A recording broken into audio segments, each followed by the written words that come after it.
सबसे बड़ी खबर अब तक की यह है कि इमरान खान साहब की 9 मई के 8 मुकदमात में जमानत हो गई है सुप्रीम कोर्ट ऑफ पाकिस्तान से। इससे पहले इमरान खान साहब पे सैकड़ों मुकदमात थे, एक एक करके उनके मुकदमात खत्म होते चले गए। बहुत सारे खत्म हो गए, बहुत सारों में उनकी जमानत कंफर्म हो गई, बहुत सारी सजाएं उनकी मुअत्तल हो गई। और उसके बाद अब इमरान खान साहब पे जो है वो 9 मुकदमात बाकी थे। 9 में से 8 मुकदमात फारिग हो गए हैं। अब इमरान खान साहब पे सिर्फ एक मुकदमा बाकी है, जिसकी वजह से वो अडियाला जेल में मौजूद है। वैसे मुकदमात की वजह से तो इमरान खान साहब अडियाला जेल में नहीं है। इमरान खान साहब को बेगुनाह जेल के अंदर रखा गया सिर्फ इसलिए कि पाकिस्तान की जो मिलिट्री एस्टेब्लिशमेंट है वो उन्हें अपना दुश्मन समझती है और वो ये चाहती है कि इमरान खान साहब माफी मांगे। जैसा कि फील्ड मार्शल के स्टेटमेंट में भी आपने देखा, डीजी आईएसपीआर के स्टेटमेंट में भी आपने देखा, हर दूसरे दिन टाउट्स आते हैं और वो ये कहते हैं कि सच्चे दिल से पाकिस्तान तहरीक इंसाफ माफी मांगे, वरना ये कर देंगे वो कर देंगे।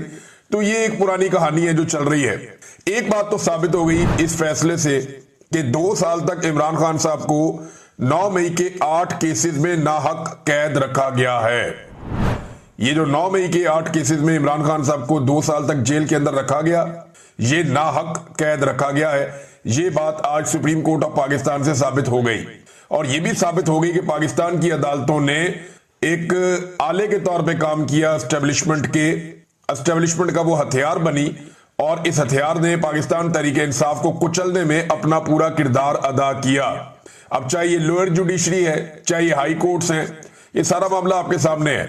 ये अदालत ने फैसला दिया क्यों? देखें, अब हर तरफ जजेस कंट्रोल कर दिए गए हैं। सुप्रीम कोर्ट ऑफ पाकिस्तान में एक कंप्रोमाइज्ड किस्म के जजेस को पहुंचाया गया है। लेकिन मामला यह भी है ना कि जजेस पे भी दबाव होता है। एक दिन पहले 2 मुअज़्ज़िज़ जज साहिबान ने खत भी लिखा कि जनाब गलत तरीके से अदालत चल रही है, नाइंसाफी हो रही है, कानून और आइन के मुताबिक सुप्रीम कोर्ट ऑफ पाकिस्तान को चलना चाहिए। उन्होंने निशानदेही की, वकला का दबाव बढ़ता चला जा रहा है, जजेस के अंदर से दबाव बढ़ता चला जा रहा है।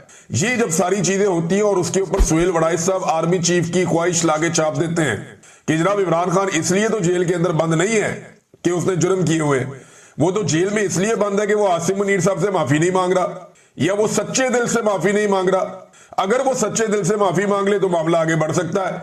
तो सुहेल वड़ाइस साहब की तहरीरों पे तहरीरें आना शुरू हो जाती है। यूरोप के दौरे के ऊपर हमें आप सैर करें, लेकिन वहां पे भी ड्यूटी इतनी सख्त है कि वहां से वो तहरीरें लिख लिख के दे रहे थे ख्वाहिशात को जो है वो अमली जामा पहनाने के लिए। और ख्वाहिशात किसकी है? मिलिट्री एस्टेब्लिशमेंट की है। फील्ड मार्शल से उनकी मुलाकात होती है। ये सारी चीजें मिलकर अदलिया के ऊपर एक बहुत प्रेशर बना गई थी और अदलिया जो है बहुत बुरी तरह एक्सपोज हो गई थी। फिर एक के बाद एक तारीख हो रही है, एक के बाद एक तारीख हो रही है। अदालत के अंदर क्या हो रहा है अडियाला जेल में? वहां पे 4थी मर्तबा तारीख दे दी गई है। इमरान खान साहब का केस लगने नहीं दिया जा रहा वहां पे। ये वहां पे सूरत हाल है। सुप्रीम कोर्ट ऑफ पाकिस्तान में इसमें बार बार की तारीख दी और बिलाखिर इमरान खान साहब को बेल देना पड़ी। लेकिन इस केस में 1-2 चीजें मैं आपको बताऊं जो मैंने बात की है सहाफियों से। उन्होंने ये बताया कि जानबूझकर चीफ जस्टिस ऑफ पाकिस्तान ने बार बार ये जो केस था इसके मेरिट्स के ऊपर जाने से रोका। यानी केस के आपने मेरिट्स देखने होते हैं ना कि भाई ये गवाही सच्ची है या झूठी है। तो सुप्रीम कोर्ट ऑफ पाकिस्तान ने मेरिट्स के ऊपर जाने नहीं दिया वकला को। ऐसा लगता है सुप्रीम कोर्ट ऑफ पाकिस्तान नहीं चाहती थी कि पंजाब हुकूमत या पाकिस्तान की एस्टेब्लिशमेंट या जो अदलिया है, लाहौर हाई कोर्ट हो गई, या जो दहशतगर्दी की अदालतें हैं, उनके सारे जजेस एक साथ मुतनाज़े हो जाएं, क्योंकि उन्होंने नाइंसाफी पर मबनी फैसले दिए हैं। वो पुलिस वाला टेबल के नीचे घुस गया, सोफे के नीचे घुस गया, पुलिस वाला पर्दे के पीछे छुप गया, वो इतनी दूर से 4-4, 5-5 बैरियर क्रॉस करके सारी सिक्योरिटी में से गुजरता हुआ सलमानी टोपी पहन के वो इमरान खान साहब के सामने पहुंच गया। भाई इस तरह की गवाहियों के ऊपर कौन खड़ा होता है? और एक शहर में गवाही कुछ और है, दूसरे में कुछ और है, तीसरे में कुछ और है। तो तहरीक इंसाफ तो तैयारी करके गई हुई थी, लेकिन चीफ जस्टिस ने इन मेरिट्स के ऊपर बातचीत नहीं होने दी। इससे पूरी की पूरी अदलिया जो है उसके कपड़े उतर जाते हैं। लेकिन अदलिया, ये इसका क्रेडिट जाता है किसको? देखिए, इसका एक तो क्रेडिट पाकिस्तान के अवाम को जाता है जिन्होंने हार नहीं मानी। 8 फरवरी 2024 के बाद से लेकर अब तक हार नहीं मानी और वो आज भी इमरान खान के साथ खड़े हैं। दूसरा, पाकिस्तान के सोशल मीडिया को भी एक क्रेडिट जाता है, लेकिन सबसे बड़ा क्रेडिट जाता है इमरान खान साहब की जो कानूनी टीम है उसे। वो टकरे मारते रहे, उन्हें पता है कंप्रोमाइज कर दिया, लेकिन उन्होंने उसमें से भी अपना काम निकाला। उन्होंने इतनी टकरे मारी कि बिलाखिर वो दरवाजा खुल गया। और इसमें बैरिस्टर सलमान सफदर जो है वो बहुत तारीफ के लायक है।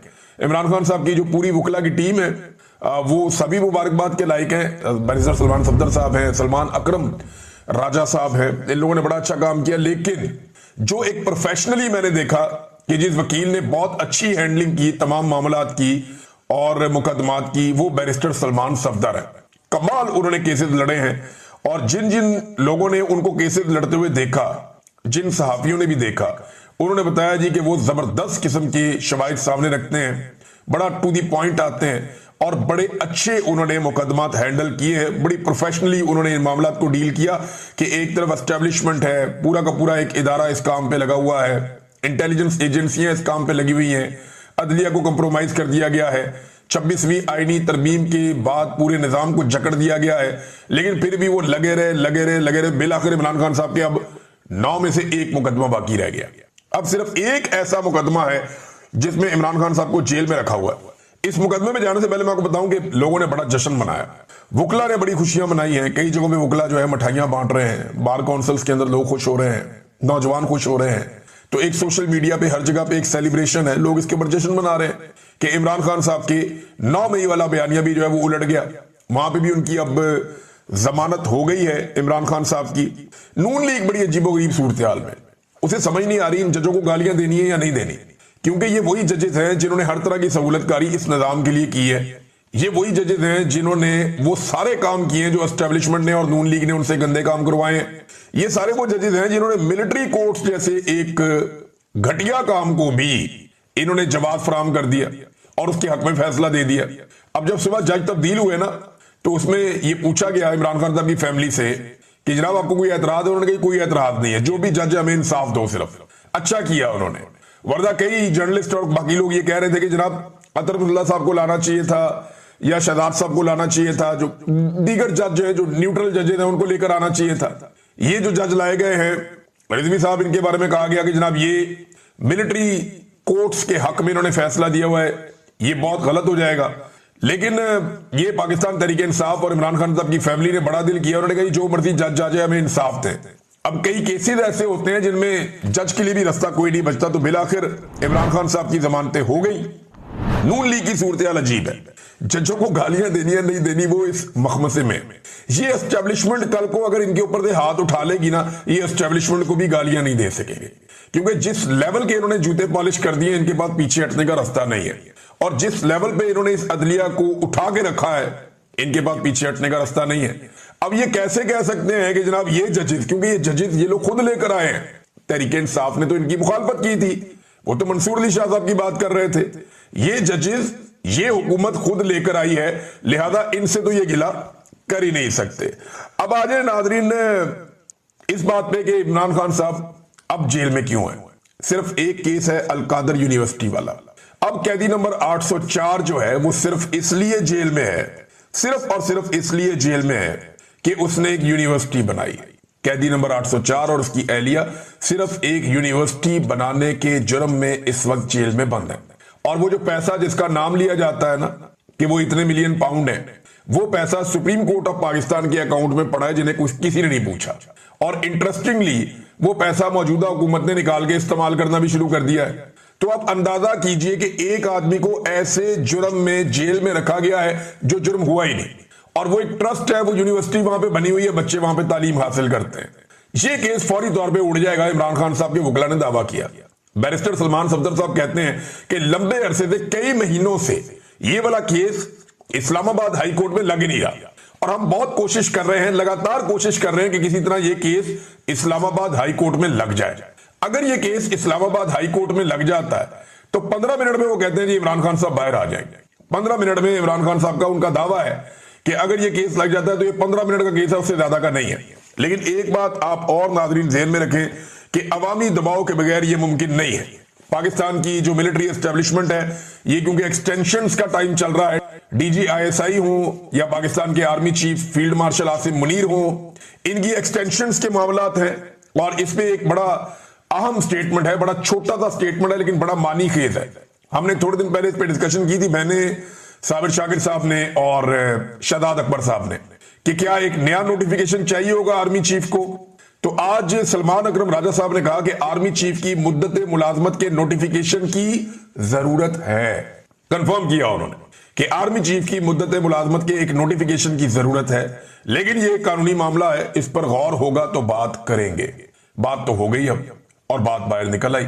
तो ये एक्सटेंशंस का माहौल है, इसमें बहुत सारी सियासत होगी। जो मौजूदा पाकिस्तान की मिलिट्री एस्टेब्लिशमेंट है वो हुकूमत के ऊपर दबाव भी डालेगी, और दबाव डालने के लिए उनके पास जो सबसे बड़ा हथियार है वो जेल में बैठा हुआ कैदी नंबर 804 है। एस्टेब्लिशमेंट ये कोशिश करेगी कि नून लीग को डराए कि जनाब हम जजों को दबाना छोड़ देंगे, हम नाइंसाफी करना छोड़ देंगे और इमरान खान बाहर आ जाएगा, और अगर कैदी नंबर 804 बाहर आ गया तो वो आप सारों को खा जाएगा। लिहाजा चुप करके जो ਅਸੀਂ कह रहे हैं ना वो काम करते हैं आप। तो ये एक्सटेंशंस का मौसम है, दबाव डालने के लिए भी इन चीजों को इस्तेमाल किया जा सकता है। ज्यादा लोगों को खुश होने की जरूरत नहीं है, लेकिन अगर अवामी दबाव बढ़ा और बैरूनी और अंदरूनी दबाव ने मिलकर काम किया और अदलिया इसी तरह से फैसले देने पर मजबूर रही तो इमरान खान साहब फिर बाहर भी आ जाएंगे। ये बाहर भी आ सकते हैं, ये जल्दी हो सकता है, लेकिन याद रखिएगा कि जो कुछ भी अगले 2-3-4 महीनों में होगा वो आर्मी चीफ की और डीजी आईएसआई की एक्सटेंशंस के साथ जुड़ा हुआ मामला होगा, उससे अलग मामला नहीं होगा। नादरीन ने जो एक ख्वाहिश का इजहार किया गया था फील्ड मार्शल आसिम मुनीर साहब की जानिब से सुहेल बड़ाइच के सामने, और सुहेल बड़ाइच साहब ने वो ख्वाहिशात एज इट इज छाप दी थी, बजाय इसके कि वो आर्मी चीफ से सवालात करते, उनसे पूछते। और वैसे सुहेल बड़ाइच का देखें, उनको तो जो कहा गया उन्होंने डाकिए का काम किया, साफी वाला काम नहीं किया, वरना वो पूछते कि जनाब 8 फरवरी के इलेक्शन में आपने क्या किया। असल में सुहेल बड़ाइच का कसूर ये नहीं है कि उन्होंने जो आर्मी चीफ ने कहा वो लाके छाप दिया, कसूर ये है कि उन्होंने गंदे मशवरे देना शुरू कर दिए कि मांग लो माफी, गिर जाओ पैरों में, यही सबसे बेहतर है, माफी मांगना ही हल है, यू टर्न ले लीजिए। तो ये जो उन्होंने मशवरे दिए ना, ये मशवरे उनके नहीं बनते थे, क्योंकि नवाज शरीफ को वो मशवरे देते थे डट जाने के, जो नहीं डटा। इमरान खान को वो मशवरे देते हैं हट जाने के, जो नहीं हट रहा। तो ये सुहेल बड़ाइच साहब का कसूर अगर कहीं है तो वो यहां पे है, मुझे लगता है। वो जो आर्मी चीफ ने उन्हें कहा उसे एज इट इज छाप देना, ये तो कोई जुर्म नहीं है। अब सुहेल बड़ाइच के खिलाफ जो है वो डीजीआईएसपीआर ने स्टेटमेंट दे दिया। डीजीआईएसपीआर का जो स्टेटमेंट है वो बड़ा इंटरेस्टिंग है, मैं आपके सामने रखता हूं।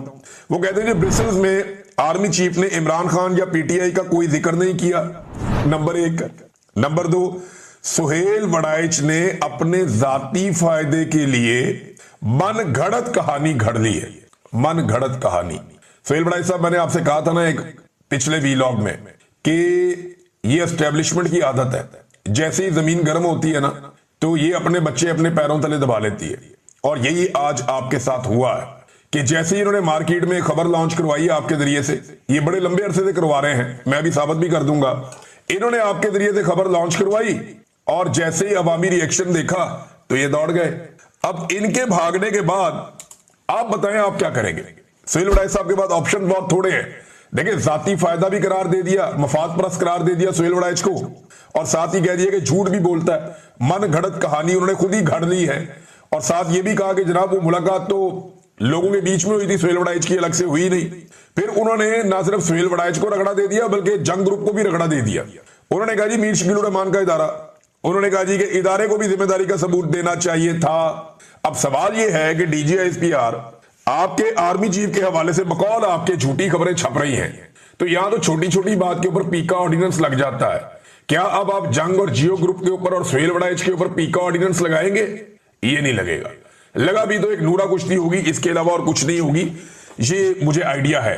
जरा आप ये सुने कि ये माफी वाली बात से भाग क्यों रहे हैं। अवाम का रद्द-ए-अमल बड़ा खौफनाक आया, माफी वाले मामले को लेकर जो अवामी रद्द-ए-अमल है वो बड़ा खौफनाक है। जरा मैं आपको सुनाता हूं कि राणा सनाउल्लाह साहब ने एक दिन पहले इसी मामले पे जो सुहेल बड़ाइच साहब ने लिखा और जो डीजीआईएसपीआर ने भी पहले कहा था वो भी सुनाऊंगा आपको मैं। इन्होंने क्या कहा राणा सनाउल्लाह ने, ये जरा सुने आप। जो बात इस वक्त डीजीपीआर ने जो की थी गालबन 8 मई 2024 को, एक साल बाद, और जो अब सुहेल बड़ाइच साहब के फोन में उन्होंने जो बात की है, बड़े सीनियर सहाफी हैं और मैं यकीन रखता हूं कि जो उन्होंने बात की है वो दुरुस्त होगी। तो इसमें जो है वो अगर पीटीआई का ये सोच हो तो उन्हें इस बात को फिर आगे बढ़ाना चाहिए, फिर मुतल्लका जो लोग हैं उनसे बात। अच्छा जी, ये मेहर बुखारी साहब से बात कर रहे थे राणा सनाउल्लाह साहब, और इन्होंने जनाब कंफर्म कर दिया कि सुहेल बड़ाइच साहब ने जो बात की एस्टेब्लिशमेंट की ख्वाहिश है, और ना सिर्फ ये एस्टेब्लिशमेंट की ख्वाहिश है बल्कि उन्होंने ये भी कहा कि डीजीआईएसपीआर पहले ये बात कर चुके हैं, लेकिन उन्होंने जो डेट दी वो गलत दे दी। मैं जरा आपको वो जरा दोबारा सुनाता हूं कि डीजीआईएसपीआर ने क्या कहा था, वो सुन ले, फिर आपको डेट भी बताता हूं। ऐसे सियासी इंतशारी टोले के लिए सिर्फ एक ही रास्ता है कि वो सिद्के दिल से माफी मांगे कौम के सामने और ये वादा करे कि वो नफरत की सियासत को छोड़ के तामीरी सियासत में हिस्सा ले। ये जनाब डीजीआईएसपीआर थे, इन्होंने खुद कहा था कि माफी मांगे, फिर इन्होंने अपने बेशुमार टाउट्स के जरिए ये बात करवाई कि माफी मांगे, और वो भी सच्चे दिल से। फिर कई जगह पे लोगों ने रिपोर्ट किया कि आर्मी चीफ भी यही चाहते हैं कि माफी मांगे इमरान खान सच्चे दिल से। और अब जो है वो सुहेल वड़ाइच साहब ने बाकायदा तहरीरें लिख के साबित कर दिया आर्मी चीफ से मुलाकात के बाद। एक इन्होंने आपस में एक सेल्फी टाइप की फोटो भी भिजवाई है और बता रहे हैं कि जनाब माफी मांगे, वो भी सच्चे दिल से। तो ये जो ख्वाहिश है ये बहुत पुरानी है। ये जब मैं आईएसआई की कैद में था तो मुझे भी आके इन्होंने पूछा था कि इमरान खान कब तक टूट जाएगा। मैंने पूछा क्या मतलब है उसका, उन्होंने कहा जी उसका मतलब है माफी मांगे। इमरान खान गिड़गिड़ा के माफी मांगे हमसे। तो ये ख्वाहिश बड़ी पुरानी है, ख्वाहिश बहुत पुरानी है माफी की, और ये लगातार बढ़ती चली जा रही है। और अब उससे ये भाग रहे हैं कि नहीं हमने तो कहा ही नहीं कि इमरान खान माफी मांगे। ये क्यों कहा इन्होंने, कि ये भागना क्यों पड़ा, पीछे क्यों हटे इस मामले से, ये एक बड़ा सवाल है। पीछे अवामी रद्द-ए-अमल की वजह से हटे, और इमरान खान साहब का केस नेशनल और इंटरनेशनल लेवल पे बहुत मजबूत हो गया कि उन्हें विक्टिमाइज किया जा रहा है। इमरान खान साहब का कोई ताल्लुक नहीं इन मुकदमात से जिन्हें उन्हें जेलों में रखने के लिए इस्तेमाल किया गया है। नाज़रीन, डीजीआईएसपीआर का स्टेटमेंट का एक और हिस्सा भी है, बड़ी उल्टी गंगा बह रही है। अब डीजीआईएसपीआर कह रहे हैं कौमी इस्तेहकाम के लिए सियासी क़यादत और अवाम को इदारों के साथ खड़ा होना होगा। क्यों जी? इदारे कौन होते हैं जिनके साथ अवाम भी खड़ी हो जाए और सियासी क़यादत भी खड़ी हो जाए? अवाम मुंतखब करते हैं सियासतदानों को और हुकूमत बनाते हैं। ये हुकूमत रियासत को चलाती है और ये इदारे हुकूमत के अंडर आते हैं। इदारों का काम है जो उन्हें हुक्म दिया जाए वो हुक्म बजा लाएं। इदारे कोई मामे चाचे नहीं बन गए पाकिस्तान के, ये इदारे पाकिस्तान की अवाम की खिदमत के लिए हैं, पाकिस्तान की अवाम की नौकरी और चाकरी के लिए हैं। हम तनख्वाह देते हैं इन इदारों को और इनमें बैठे हुए लोगों को कि तुम हमारी नौकरी करो, हमारी खिदमत करो, नहीं करनी तो घर जाओ। ये है पाकिस्तान का आईन कहता है और यही है कानून भी कहता है। पूरी दुनिया में यही होता है। पाकिस्तान में उल्टी गंगा बह रही है जी, अवाम भी इदारों के साथ खड़ी हो जाए आके, जी सारी सियासी क़यादत भी आके इदारों के साथ खड़ी हो जाए। भाई इदारे मुलाजिम है, तनख्वाहें इदारे वाले ले रहे हैं, अवाम के साथ इदारों ने खड़े होना है। जो अवाम ने हुक्म करना है, जो सियासतदानों ने हुक्म करना है, इदारों ने उसे बजा लाना है। यहां पे उल्टी गंगा बह रही है और डीजीआईएसपीआर जो है धड़ल्ले से ये बात कह भी रहे हैं।